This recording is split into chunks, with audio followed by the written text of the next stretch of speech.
Chef de chimie, bonjour. Rebonjour. Vous êtes donc député de la 3e circonscription, le centre, et là, vous êtes donc du Parti progressiste martiniquais, apparenté bien sûr au groupe Nouvelle Gauche à l'Assemblée nationale. On va y revenir dans un instant sur votre projet de loi qui a eu beaucoup de succès sur la succession, les divisions successorales et la politique du logement en Outre-mer. On va y revenir, mais avant tout, 10 mois de mandature pour l'exécutif, Macron et Édouard Philippe. Quel bilan faites-vous? Bon, écoutez, on a choisi collectivement pour tous les démocrates de France et tous ceux qui sont respectueux d'une parcelle d'humanité, on a choisi de voter pour M. Macron au deuxième tour. En ce qui me concerne, c'est le choix que j'ai fait. Cependant, je n'avais pas du tout adhéré à la stratégie de M. Macron et à sa vision politique. Bon. Ceci étant, nous avons un président qui est jeune, qui a de l'ambition, qui a de la détermination, qui ose certaines choses. Donc je lui souhaite, et je lui ai toujours souhaité à lui et à son gouvernement, d'aller le plus loin possible. Bon, je ne vais pas du tout souhaiter que ce soit le Front National qui soit au pouvoir.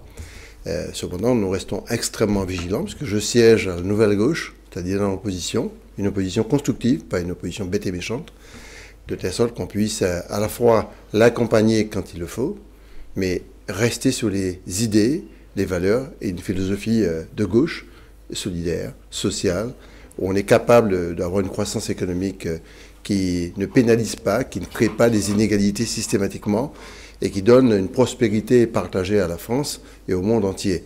Nous sommes très vigilants. Le constat que j'ai fait, c'est que ça beaucoup plus libéral qu'on puisse l'imaginer. Les choix fiscaux qui ont été faits au départ l'expriment d'ailleurs, les choix économiques qui ont été faits l'expriment, et nous sommes donc très vigilants. On lui souhaite véritablement d'aller le plus loin possible, mais je considère que ce n'est pas mon choix politique sur le plan purement économique et social. Alors, plus localement, comment va le PPM, le Parti progressiste? Le PPM va très bien. Vous savez, être dans la majorité, être disons, à la gouvernance, au pilotage, c'est bien. On a atteint un objectif et on dirige le pays. Ce qu'on a fait pendant 5 ans avant 2015, de manière assez déterminée, je découvre que tout le monde ne cesse de dire que l'Etchimi a beaucoup travaillé. On a beaucoup travaillé à la région. Bon, cependant, la population n'a pas fait le choix à cause d'une alliance, conséquences aujourd'hui relativement graves. Donc le PPM se porte bien. Et puis on a la présence du balisé de Paris qui nous aide énormément. Les militants sont très présents. Nous sommes très présents sur ce qu'on appelle l'opposition, intelligente et respectueuse. Et cependant, le pays va mal. Alors, venons-en maintenant à votre projet de loi. C'est la loi Letchimy que l'Assemblée a voté à l'unanimité sur l'indivision successorale. Alors, nous allons faire un peu de pédagogie pour les téléspectateurs. Mais sur quoi exactement? Alors, je précise, c'est une proposition de loi, parce que la notion de projet de loi, c'est plutôt réservé au gouvernement. Donc, quand on est un parlementaire dans un groupe, l'expression, c'est plutôt proposition de loi, pour bien respecter la hiérarchie des choses. On a une situation très difficile dans nos pays d'outre-mer. Je ne parle pas de département et région, parce que je considère plus que nous sommes un pays. Je vais même plus loin, on est un peuple, on n'est pas une population. On a une culture, on a une identité, on a une histoire. Mais au-delà de tout cela, nous avons fait le constat suivant. Pour prendre l'exemple de la Martinique, 40% des propriétés foncières privées ou immobilières privées sont dans l'indivision. Dans une commune comme Makouba, les gens du Nord vont se reconnaître, 83% d'indivision. À Fort-de-France, c'est 47%. Au Diamant, c'est 52%, et en Sdarlé, à peu près pareil, pour voir la situation. La Réunion, c'est à peu près pareil, un peu moins, autour de 30%. Et quant à Mayotte, la Polynésie ou la Guyane, la Guadeloupe, c'est à peu près le même taux que la Martinique. Qu'est-ce que c'est que l'indivision? Cela veut dire quoi? Pour être très simple, vous avez une famille qui a... Le père est décédé, la mère est décédée, ou grand-père décédé, grand-père décédé, et vous avez une propriété.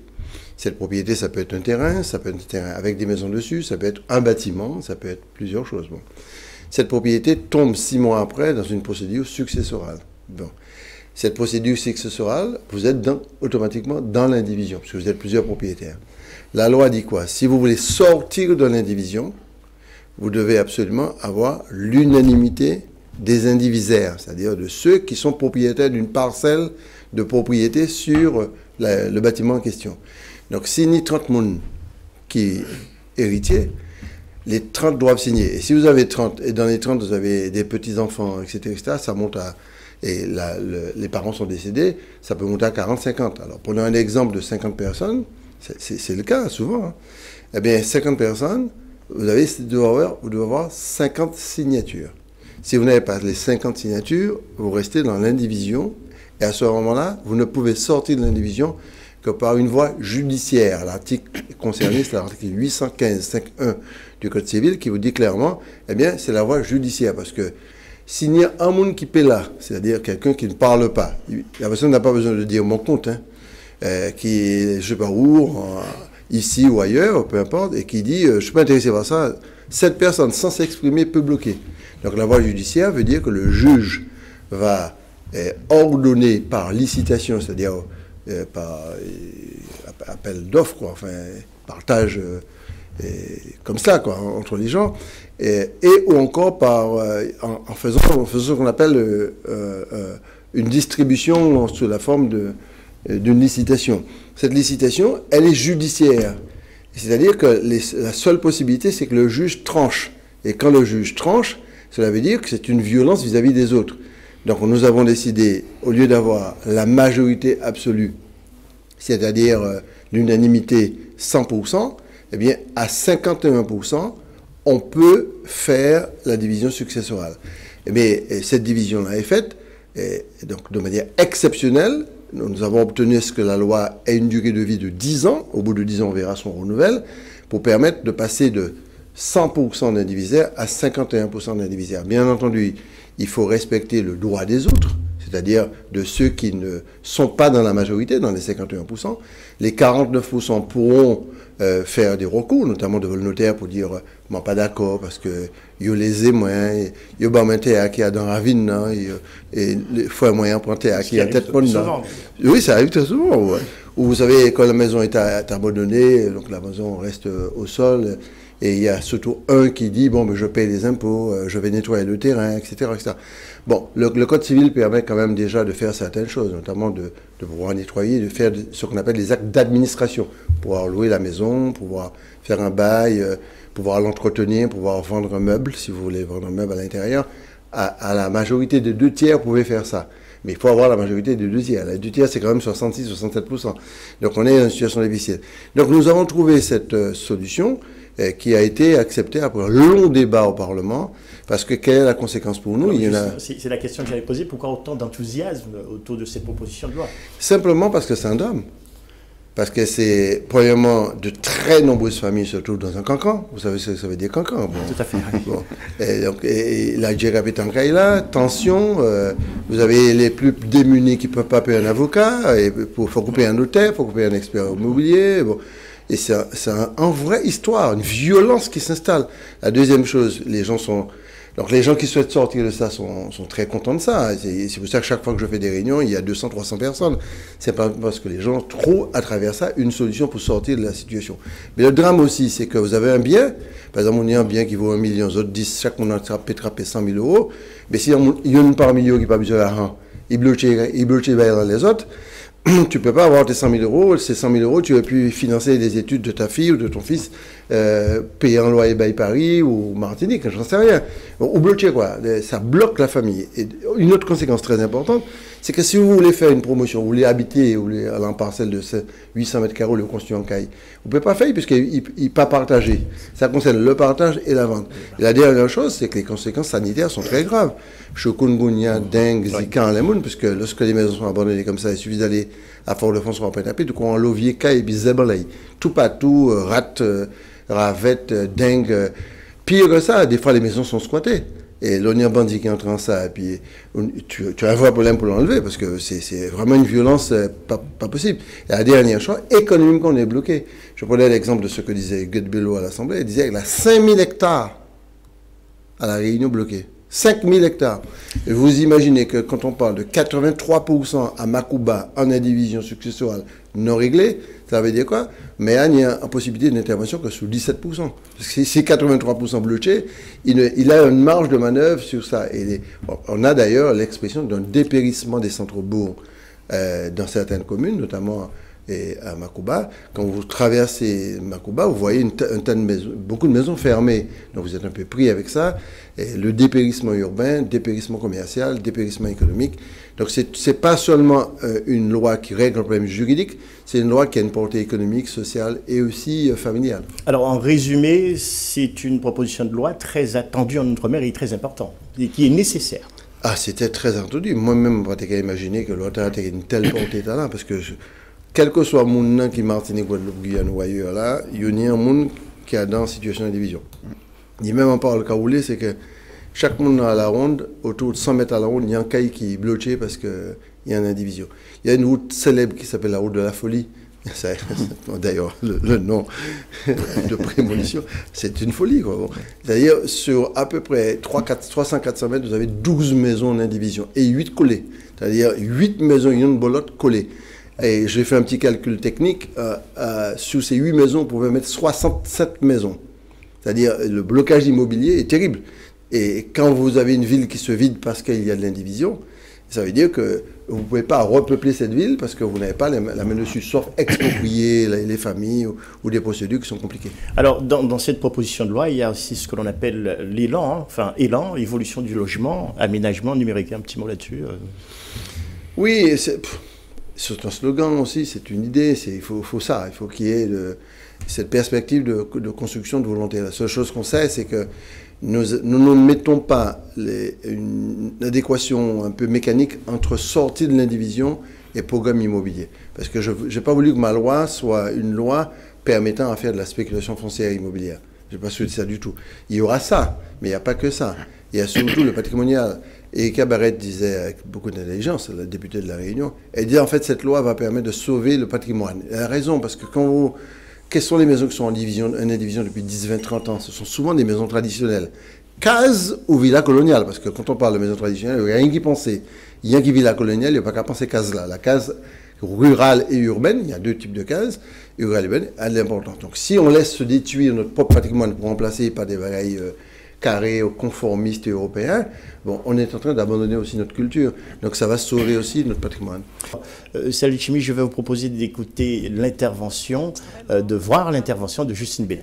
Bravo pour la ténacité, parce que il y a quelques années, eh bien, à aucun moment, les Guadeloupéens, les Martiniquais, en tout cas l'ensemble des Outre-mer, nous n'avions cru que nous allons régler, en tout cas faire un pas pour régler le problème de l'indivision dont nous souffrons. En tout cas, l'ensemble des Outre-mer, nous n'avions cru que nous allons régler, en tout cas faire un pas pour régler le problème de l'indivision dont nous souffrons, aussi bien nous, familles, les collectivités et l'ensemble des populations, parce que nous savons très bien, eh bien que nous aimons ce patrimoine qui est cher à nos yeux. Merci. Merci beaucoup. Monsieur Letchimy, vous avez la parole. Oui, pour moi... Alors, juste une réaction après l'intervention de votre collègue Justine Bénin. Oui, Justine a été remarquable, et comme beaucoup de parlementaires autour de moi, parce qu'elle connaît la Guadeloupe. Elle organise d'ailleurs en avril, elle m'a informé, une rencontre entre moi-même et avec les élus guadeloupéens qui seront là, avec la population, parce que la Guadeloupe se trouve dans la même situation.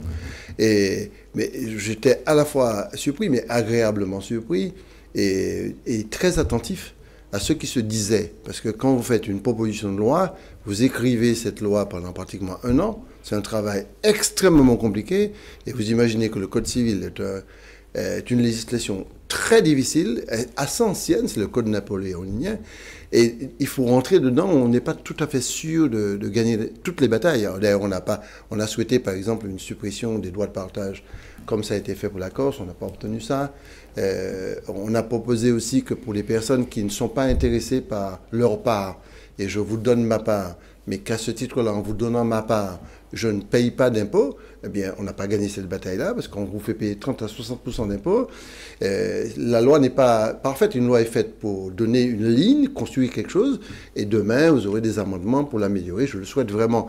Mais ce qu'il faut, c'est que cette loi soit opérationnelle. C'est pour ça que pour moi, c'est très important que Justine ou d'autres, Erika ou les autres, eh bien, prennent le relais sur le terrain, parce que si dans chaque mairie, on ne met pas un référent indivision, parce que c'est une affaire tellement compliquée, tellement lourde et tellement violente quand vous avez des cancans à l'intérieur de la famille, que ne pas avoir un contact dans une mairie pour expliquer à une vieille personne, ou des gens qui ne sont pas dans le droit toute la journée, et ça peut amoindrir la portée de la loi. Donc le maire de Fort-de-France, par exemple, s'est engagé à mettre en place une cellule, le maire du Marin déjà, le maire de Basse-Pointe, là où le PPM très, très, très fort.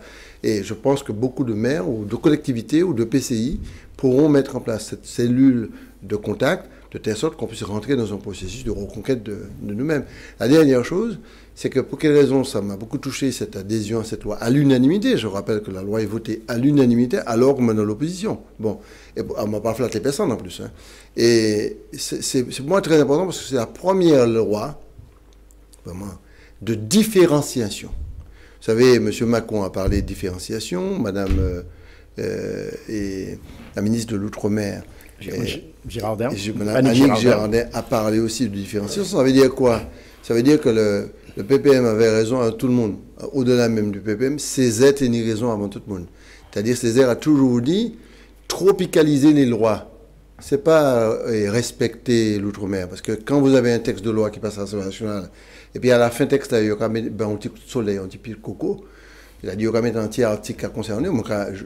On ensoleille la loi, ça ne m'intéresse pas. C'est ridicule, c'est même méprisant. Et penser un texte de loi pour l'outre-mer de manière différente par rapport à ce qui se fait au niveau national, c'est une intelligence qui nous permet de reconnaître la diversité. La deuxième chose, quand vous pensez le texte, vous construisez donc le texte, et nécessairement, on voit bien le temps qu'il y a ici avec cet hiver extrêmement froid et la neige, la Martinique n'est 29-30% de soleil. Naturellement, nous ne pas même bailler là, quoi. Même si on est dans la République, on est très différent. Et cette différence ne doit pas être vue comme une injure ou un handicap à la France. Cette différence doit être vue comme une richesse pour la France. Et c'est pour ça que je suis très attaché aux lois de différenciation. Donc c'est une loi purement martiniquaise, purement antillaise, purement outre-mer, si on veut, surtout purement caribéenne. Donc la pensée de la loi est aussi importante que l'écriture de la loi. Je ne sais pas si c'est...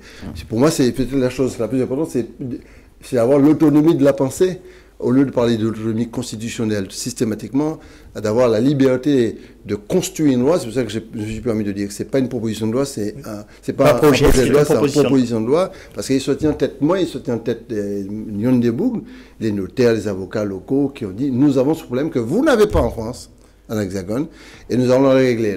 L'enjeu, c'est que nous n'y bon frères et sœurs ici, qui n'y problème là, parce que Taïo Martinique. Ouais. Ah ouais. Alors, on va maintenant voir votre intervention, visiblement très satisfait du vote. Hein. Donc, on regarde tout de suite. A une valeur extrêmement importante. Je voudrais remercier ceux qui sont dans la sincérité morale et ceux qui, au-delà de verbiage et de posture démagogique, parlent véritablement des problèmes que nous avons. Ce texte ne peut pas être parfait. Il est impossible dans un texte aussi compliqué d'être parfait. Ceux qui ont la prétention de tout savoir et d'être parfait, eh bien, un jour, ils auront un texte peut-être à proposer dans leur vie. Cependant, je tiens à dire que le titre, pour moi, et je comprends bien l'argumentaire de mon collègue, qui est très respectueux et qui n'emploie pas des expressions qui sont déplacées, et que la question n'est pas qu'immobilière. Bon. Et c'est très important pour moi. Et pour moi, il y a, d'ailleurs, c'est le débat que nous avons eu entre vente et partage. Et, cher collègue, tu as accepté la question du partage. Parce qu'il n'y a pas que vendre, il y a aussi à lotir, à diviser, à permettre à une famille de garder son patrimoine. Et la personne qui a eu le discours le plus approprié ce matin, c'est Erika Barrett. Quand elle parle, en fait, ça va permettre de préserver le patrimoine traditionnel local. Parce que quand vous voyez les maisons qui sont abandonnées dans les centres-bourgs, Je suis de Fort-de-France, la route dite de religieuse, vous faites à peu près 400 mètres, vous avez 10 maisons à 15 maisons abandonnées, du patrimoine traditionnel urbain. Nous sommes aussi sous la préservation du patrimoine. Mais je le dis très clairement, je souhaite vraiment que cet amendement passe, non pas pour contredire mon collègue Billet, ni la ministre, mais ça permettrait de rétablir un peu la situation et bien montrer que nous n'avons aucune posture, sinon être humble face à des enjeux publics majeurs pour la Martinique. C'est le sentiment du devoir accompli. Oui, il reste maintenant des étapes parce que cette loi a été approuvée à l'unanimité en première lecture, va au Sénat, puisque le Sénat doit s'approprier le texte. Mon souhait, c'est que le texte soit voté dans les mêmes termes. Dans les mêmes conditions, mêmes termes. Mêmes termes. Si ça se passe comme ça, tant mieux. Ça revient à l'Assemblée pour un vote final. Si c'est pas ça, on aura certainement des contacts avec le Sénat pour essayer d'harmoniser le texte. Mais j'ai bon espoir. On ne va pas quitter ce plateau sans pour autant ne pas parler donc du fameux dossier TCSP en Martinique. Est-ce que ce dossier verra le jour? Les Martiniquais sont en attente. Qu'en est-il de ce projet? D'ailleurs, la Commission européenne a dû frapper du poing sur la table, visiblement, sur un article du Canard enchaîné, qui est le créancier, disons-le bien, de la collectivité. Vous étiez à la tête de la collectivité. Est-ce que vous pourriez nous parler de ce dossier? Un double sentiment à la fois du devoir accompli, puisqu'on a quand même terminé cet ouvrage en très peu de temps, 4 ans et demi. On a réalisé le TCSP qui avait commencé depuis 20 ans.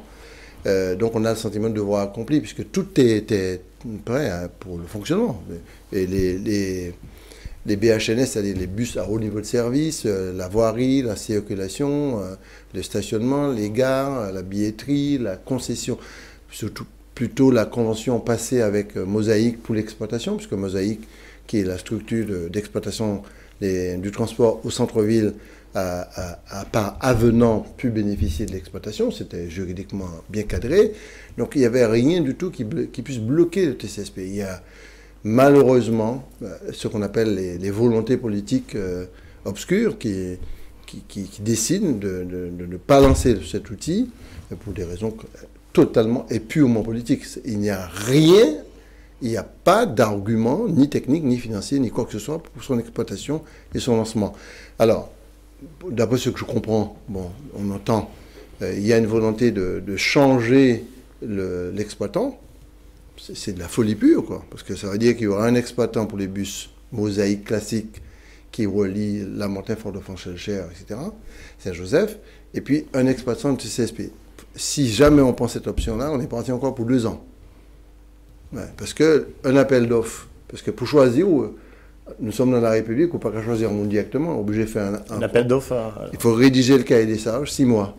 Il faut lancer l'appel d'offres, 6 mois. Ça fait 1 an. Il faut ouvrir la négociation technique pour l'exploitation. Ça s'appelle le dialogue compétitif, globalement, pour pouvoir signer le marché. Parce que ce n'est pas parce que vous avez choisi quelqu'un que le lendemain matin, vous signez le marché. Il faut négocier techniquement sur ça, 6 mois encore. On voit d'ailleurs la difficulté d'Anne Hidalgo avec Vélib à Paris. Oui, mais c'est le code des marchés publics, on ne pouvait pas. Donc quand j'entends ça, je dis, oh, nous sommes partis encore pour 2 ans. J'avais d'ailleurs dit en 2015, ça n'allait pas fonctionner avant 2 ans. Et je ne voulais pas être un oiseau de mauvais augure, mais c'est exactement ce qui s'est passé. Là, s'ils font ce choix-là, c'est 2 ans. Mais je pense que c'est un choix vraiment politique pour punir le peuple martiniquais. Bon, c'est une volonté très violente et à mon avis, irresponsable et irrespectueuse du peuple. Parce que qui utilise le transport? Ce sont les petits. Quand vous prenez le transport pour aller travailler, courir, les enfants à l'école, tout ça, ce sont les gens qui n'ont pas d'argent, ce sont les petits peuples qui utilisent le transport. Et c'est certainement l'outil le plus désiré par le Martiniquais, parce que c'est très beau, très joli, le plus moderne dans la Caraïbe, c'est le seul qui existe dans la Caraïbe. Et on devenait un exemple. La fierté martiniquaise s'exprimait à travers la réussite de cet outil voulu par tous les présidents de collectivités, y compris celui qui est là. Il y a une folie, quoi. Il y a une grande folie en Martinique. Personne ne comprend rien du tout dans ce qui se passe. Et je suis bien placé pour le dire. Personnellement, je ne comprends pas du tout.